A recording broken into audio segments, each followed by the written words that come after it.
n'icyubahiro Anoni Kardinali Kambanda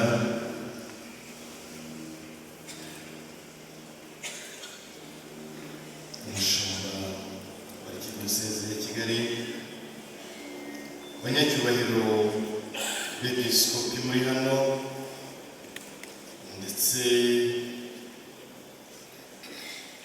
n'abavikeri jenero muri hano, abasaseredoti bihayimana, babyeyi, inshuti, bavandimwe, Kristo Yesu akuzwe. Nejejwe cyane nuko muri iyi nkuru nziza Padiri Rwasakirizanti yaturiyemo igitambo gitagatifu cy'Ukarisitiya, yigishirijemo, yatangiyemo sakaramentu kandi yamazemo igice kinini cy'ubuzima bwe, ariko duteraniye tugaragiye kiri bake dusenga kandi dushimira Imana ku bw'impano y'akataraboneka yaduhaye. Iyo biza kubera ahandi byari kumubaza cyane, ariko ndashimira Imana ko byakunze bikabera ahangaha. Nibyo imitima yacu ituyemo n'agahinda ko kubura umuvandimwe, inshuti ndetse n'umubyeyi kuri bamwe, ariko kandi tumurikiwe n'ukwemera kutajegajega, tuzi neza ko ubuzima bwacu butarangirira ku gituro, ahubwo bukomereza mu nzu ya Data, hamwe yatubwiye ko hari ibyicaro byinshi. Bityo rero ngendeye kuri ayo magambo yo mu Ivanjiri ya Yohani, nahamya ko dushyinguye umubiri wagenewe gupfa umuvandimwe wacu Rwasa, ariko nanone tukaba tunashyingiye ijuru roho nziza ya Kirizanti yaremewe kubaho ubuziraherezo. Nubwo dushyingura ariko turanashyingiye, nicyo nashakaga kuvuga. Mu izina ry'umuryango w'abapalatini mpagarariye, ndabashimiye cyane mwese kuba mwaje kudufasha iki gikorwa cyiza kandi cya gipfura. Yuda Makabe niko igikorwa nk'iki akita.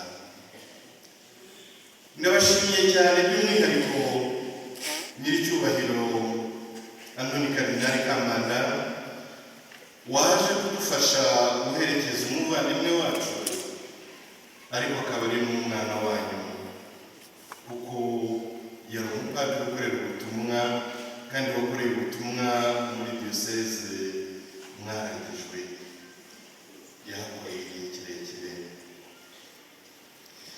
Si no kumuherekeza gusa bitumye mbashimira umubyeyi, kuko nzi ko mu kanyamuneza Kirizante atahanye nuko uyu mushumba wacu yigeze no gufata urugendo, wenda hari ibindi byari bimujyanye, ariko no muri gahunda ye ashyiramo gusura Kirizante aho yari arwariye mu rugo rwacu rw'i Nairobi. Yarampamagaye arambwira ko provinsi yangu urabizi ko Kardinali yamusuye, kwa kundi umwana aba yishimiye ko umubyeyi yamusuye. Umubyeyi warakoze, buriya mwatumye Kirizante agira akanyamuneza, yumva ko Kiliziya yakoreye kandi akorera uyu munsi kandi bimutayeho. Byari cyabaye igikorwa cyiza cyane. Ibyo bikorwa byanyu, ibyo byose mwagiye mutugaragariza, ni icyemezo ko Kiliziya idatererana abayo, kandi ko biyemeje kuyikorera bakorera Yesu muri yo, badatereranwa, ahubwo babeshwaho n'urukundo rw'abana b'iyo Kiliziya navugaga nyine. Reka mbashimire bashumba bacu, mwababonye hafi konferanse yose hano, n'abatabashije kuza banyohereje ubutumwa bambwira ko bagize ikibazo cyo kuba batabasha guhindura gahunda iriho, ariko bohereje intumwa, hari n'uwohereje eshanu. Bashumba bacu ndabashimiye cyane. Reka no kuvuga bashumba mu bwinshi ngo mugire ngo amazina yabo sinyazi.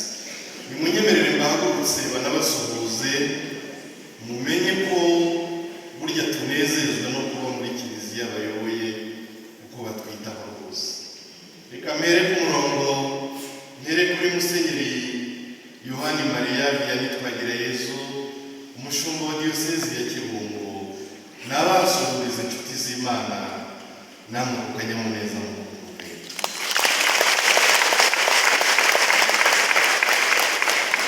Mu ruhande rwe hari Musenyeri Papias Musengamana, we wagize n'amahirwe yo gukorana na Padiri Rwasa akiri umupadiri wa diyoseze ya Kabgayi. Barakoranye cyane ngo ubwo Padiri Presente yari padiri mukuru wa Ruhango, barakoranye bihagije. Nawe nakuke abasuhuza. Iruhande rwe hari Musenyeri Celestine Hakizimana. Buriya kuba yaje gushyingura Rwasa kuri twebwe bivuze byinshi cyane. Ingoro ya Bikira Mariya iri mu byo ashinzwe by'ingenzi muri diyoseze yaragijwe. Umuporote wa mbere wayibereye umuyobozi ni Padiri Rwasa. Kuba usengetse kuziganyamo nahoze ntanga ubuhamya natanze, kuko muri iyo kipe ya mbere y'abaporote babaye ku ngoro twarahabanye, uburyo yajyaga afata ikamyoneti abonye abaperere baje ku ngoro agashyiramo ibijerekani byuzuye akajya kuvoma mu misozi ya Giseke kubera ko ikiriho n'amazi yari yahagera, akaza avuga ngo abaperere ntibagomba kunywa amazi yo kunywa, ngomba kujya kuvoma. Urwari urukundo yakundaga abantu Imana yamuragije. Yakoze Musenyeri Celestine kubana natwe, kuri twe bisobanuye byinshi. Hanyuma ubuse umubyeyi mukuru, reka ndaza kumwikuza, ariko ndaza kumuherukira, ntaza gushyoma. Musenyeri Yohani Bosco Ntagungira, we rwose nawe avuye hano ejo bundi, yari umuyobozi wa zone pastorale yacu, bivuze ngo yabaye umuyobozi wa Crisante akiri padiri mukuru wa Remera. Crisante yakoreraga muri zone yari ayoboye. Nahaguruka abasuhuze Yohani Bosco.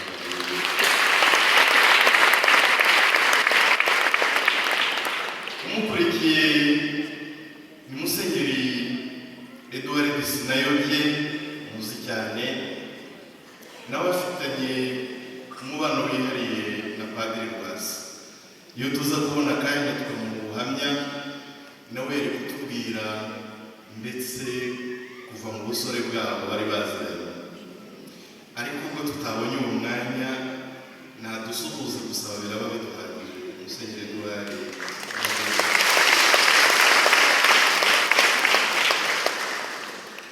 nubwo namuvuze mbere y'abandi akaba agiye kudusuhuza wenda nyuma yabo, nabyo bifite icyo bisobanuye, kuko Kardinali wacu ni nawe muyobozi w'inama nkuru y'abepiskopi mu Rwanda. Ubwo mwahaguruke adusuhuze turabimusabye.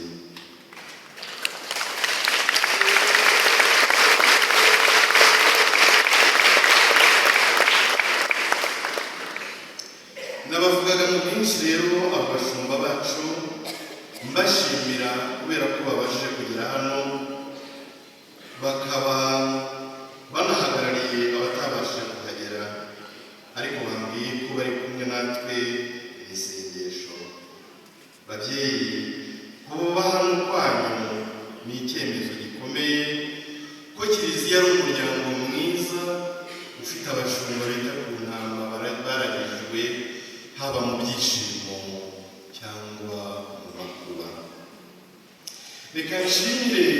buryo bw'umwihariko umuryango wa Gatanazi Christiane uyobowe na Theogene umaze kutubwira ijambo ryiza hano. Umuryango mwiza mwatubereye imfura nyazo. Bajya bavuga mu Kinyarwanda ngo aho imfura zisezeraniye niho zihurira, wihatanze ndi ikahabambira ngo yanahanyagirirwa ntiyinure. Abo abavutse mu kinyejana turimo rero banongeraho ngo wihatanze indira ya telefone. Aho niho twageze muri iki kinyejana. Umuryango wa Gatanazi rero ubufura mwarabugaragaje, aho twasezeraniye hose twarahaburiye, uretse ko ahenshi mwarahadutanze. Ku kibuga cy'indege mwarahadutanze, no kuri muruge nagize ngo ndahabatanga nje nsanga mwananze. Muri imfura nziza ariko mwarahadutanze mukahanambira.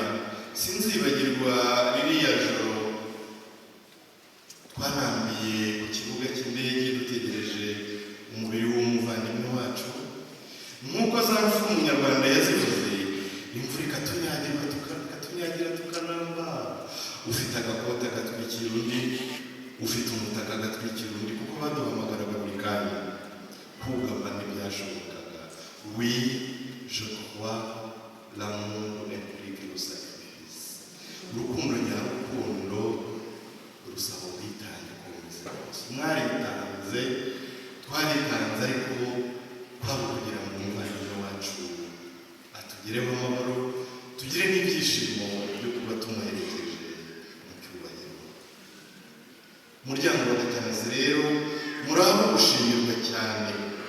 Ubuhamya bwanyu bwaratwubatse. Nabinginze rero ntimuzaheranwe n'agahinda, dore ko urupfu rwa Kirizante runabasanze mukiri mu kiriyo cy'umubyeyi wanyu ari we wacu Gatanazi Christiane. Ariko mureke bahumurize.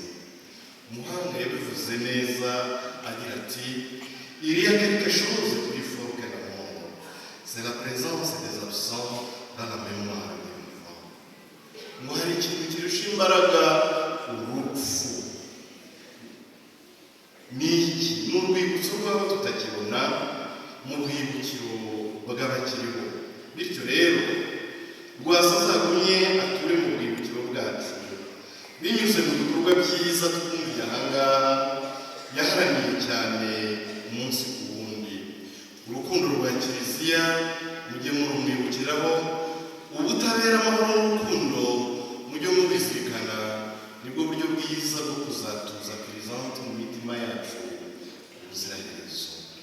Kandi ibi bintu bitatu mvuze, amahoro, ubutabera n'urukundo rw'abaciye bugufi, mbiciye umurongo kuko biri no mu murage yasize. Mu nyandiko ye yanditse neza y'ubukristo bwuzuye ati, nasomye Bibiliya ariko ibintu bitatu by'ingenzi nibyo byatumye nitanga ngo nitangira Imana yaremye. Nuko muri Bibiliya nasanze bavuga amahoro, nasanze bavuga ubutabera, nasanze bavuga urukundo. Ati ninapfa nzapfira ibyo bintu, kandi ubuhamya twabonye ibyo byose byarabaye.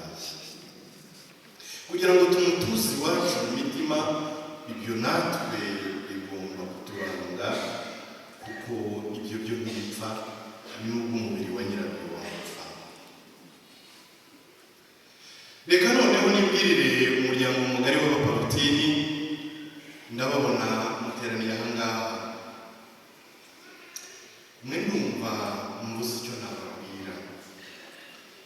Iyo ntekereje ukuntu muri ibi byumweru 5 bishize twagiye duhura n'ingorane zikomeye, batabizi. Muri ibi byumweru 5 bishize twagize abavandimwe babuze ababyeyi babo, ndetse twajyaga gushyingura bamwe, abandi tubasize muri muruge. Igiteye agahinda, mu gihe wenda dusoza misa yo gushyingura wari ugezweho, twafungura telefone tukumva ngo n'undi aragiye. byaratugoye cyane biranatuvuna kuko byaberaga mu mpande z'isi zitandukanye, ariko ndabashimira umuryango mugari wa Porotini, mwabyitwayemo neza.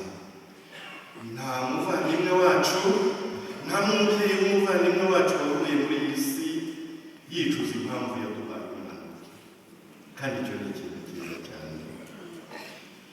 Twabarariye ijoro biratinda, twarabataramiye biratinda, twabafashishije ko twari dufite, twagiye ku bwinshi, twikoreye ibituro by'ababyeyi bacu, maze twumva ko duherekeje abatubyaye mu cyubahiro kibakwiye. Iryo shema muzarihorane, muramenye ntituzatenguhe badutumye, kuko ibyo nabyo biri mu murage wacu wo kubyutsa urukundo mu bantu no kwigiza igicaniro cyo kwemera mu bantu. Ibyo muramenye ntituzabiteshukweho. Impamvu mfashe aka kanya ngo mbashimire ni uko nubwo twari mu byago nabibonyemo ikintu cyiza cyane. Umufaransa yaravuze ngo a quelque chose malheur bon, ariko yasanze umunyarwanda yarabivuze ukundi kuntu, kandi nawe bivuga neza cyane, ati ibyago ntugahore kandi ntukahore. Hageze ko tuvuga mu kinyarwanda, twagize ibyago bikurikiranye, ariko twabyigiyemo amasomo menshi. Uretse ko yewe nabonye muri ikintu gikomeye, nibwo nabonye ko amashereka twonse de la communion et de la fraternité burya yaraducengeye biratinda, ntabwo nari mbizi, ariko byambereye. Nabonye ko ubuvandimwe twigishijwe no kwiyibagirwa tukitangira abandi byaducengeye mu musokoro. Ndasaba ngo ibyo bizakomeze, kuko mu by'ukuri bigize ibidutera ishema. Intambwe dushigaje wenda ziracyari nyinshi, ariko muri ibi byago twagize muri iyi minsi byatumye mvuga ngo iki gipimo turakibonye, dusigaje akantu kamwe, dusigaje ikintu kimwe twongera tugakora ngo duharanire gutera imbere. Ni cya kindi Paroti yatubwiye cyo gusumba uko dusanzwe, sempre primuraisi. Il sempre Parotini ntimuzaribagirwe kugera aho ngaha, ahubwo tuzasumba uko dusanzwe kugeza igihe natwe bazaduherekereza. Sinasoza iri jambo nashimiye umwepiskopi wa diyoseze ya Mo. Uwo mubyeyi yitwa Musenyeri Jean-Yves Namiasi. Umva, nuko ari umufaransa, iyo ari umunyarwanda nawe mvuze ko ari imfura. Nonse umufaransa nawe twavuga ko ari imfura? No, il est noble, kuko imfura ubanza bitakunda. Ariko ndababwiza ukuri, mu gihe Rwasa nabonaga agenda ayonga aducika, naranyarutse ndamwongorera, ariko ntiwanyakire umuvandimwe agakorera aha ngaha. Namwerura namubwira akirutse kanseri, ariko burya ntawamenya muri iyi si. Amwakira n'ibyishimo, arambwira tuzamumuzanira, namumushyiriye. Nari naravuze ko ntazabivuga, ariko ngiye kubivuga. Yohereje vicaire, l'évêque auxiliaire, Monseigneur Guillaume. Yaraje ansanga kuri terrain, anyambura igikapu nari mfite, agitwara ku bitugu turagenda. Niko nari mbonye Musenyeri atwaza igikapu. Numvaga binteye isoni cyane, nkajya namubwira ngo Monseigneur, non, je peux vous aider. Arambwira ngo non, moi c'est moi qui vous conduis. Ngo nijyuza aho mbajyanye, njyuza aho mujyanye, reka ngutwaze nawe ubwanjye. Nuko yakira umuvandimwe, mu gihe gito nsubirayo kumusura, ubwo yari yaramaze kongera gusubira inyuma. nzi ko rero ngiye gusanga Musenyeri Nemiyasi ari bumubwire ati pereje n'ibyawe narabimenye wanzaniye umusaraba uremereye urankorera urangije urigende. Nari nzi ko ibyo ari bumubwire, ariko uyu mubyeyi ni imfura cyane. Muzi ikintu yarambwiye ngo pereje ngo warakoze kunzanira Rwasa, ngo ubu ngubu muri diyoseze yanjye abantu bazi ko umuntu ashobora kubabara kandi agakorera Imana. Abantu bamenye ko umuntu ashobora kubabara kandi ntiyihebe agahorana morale. Ngo wanzaniye umuntu unyigishiriza abantu atavuze, ngo iyo bavuye vere bose baza bakangara, ngo twabonye umuntu ubabara cyane ariko ufite morale. Ngo warakoze kunzanira Rwasa. Kandi njyewe nari nagiye niteguye iki? Bagiye kumbwira ati Abanyarwanda ndabazi, wanzaniye umusaraba urambarira. Ntabwo ariko yambwiye. Uyu mubyeyi ni imfura cyane. Aimable ibi muzabimubwira mu Gifaransa, ubanza njye ntabona icyo mbimubwiramo kuko byarandenze. Aka kantu uzagataratubize muri muntu. Ubwo sinashimira we gusa na son évêque auxiliaire Monseigneur Guillaume, nawe ni imfura cyane. Uzi ko yaje no kudusura ngo arebe abapadiri abana n'aho baturuka. Yaraje atumarana hafi ndumva ibyumweru bibiri, nuko arangije asubira iwabo. Babyeyi, inshuti, bavandimwe, ab'Igikondo mwe nabihoreye kuko nagize umwanya wo kubabwira. Reka ubundi mpinira ahangaha mbashimire mwese inshuti z'Imana. Buriya Rwasa uratabarutse, ariko utashye uri intore.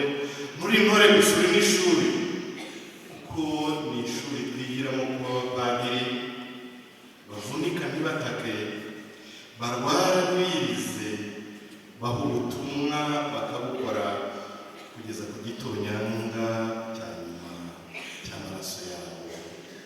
Warakoze. Ndishimye ko iya ritari wasomeye uruza ariyo tugusezeyeho uri imbere yayo. Umunsi umwe muri Kovide, ngo ndashoje, yasomaga misa hano wenyine. Ababishinzwe baraza bamusanga arimo gusoma misa, bati padiri ko misa muri Kovide zibujijwe, wowe bite? Ati yewe ndi padiri kandi duvuari yanjye no gusoma misa. Ati ubu ndimo gusomera n'abadahari. Barangije barigendera, nyuma ahubwo abakristo bakajya bahamusanga. Warakoze Nyagasani azakwitura ubu iteka ryose.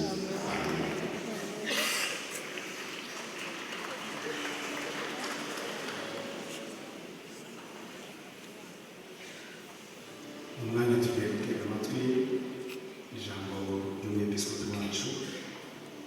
Umuparote umwe yarateruye ngo hapfa uwapfuye ubusa, naho uwapfanye na Kristo ashyingura mu ikuzo. Abaparote nubwo bazi uwo ndi wende kuvuga. Ndagira ngo rero muri uyu mwanya sabe umubyeyi wacu, umushumba wacu Aline Kambanda azadufashe, nasoza araduhugisha, noneho dukomeze na absurde. Nyuma ya absurde ndaza gutanga gahunda tugiye gukurikizaho tujya muri simetiye. Murakoze mubyeyi.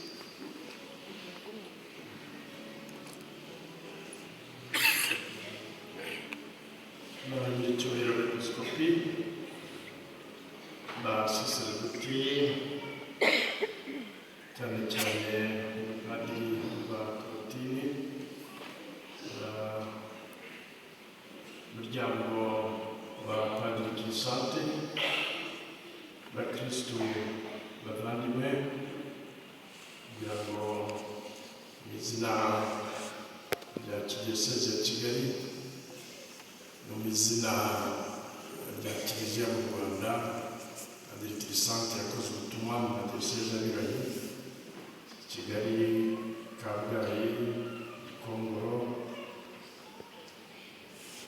Tufate mu mugongo umuryango wa Padiri Kirisante wamuduhaye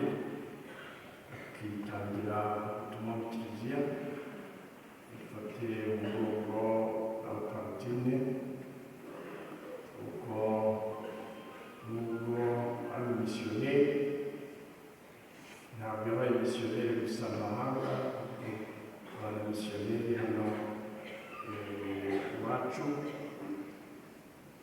Dufate umugongo abakristu, cyane cyane abakristu ba Gikondo, aho yashoboye gutuma kandi dusigiye umurage ukomeye. Ni abakristu ba Masaka, yamubyaye Karurera, kugeza Imana agiye kwegurira Imana. Abakristu ba Diyosezi ya Kigali mwese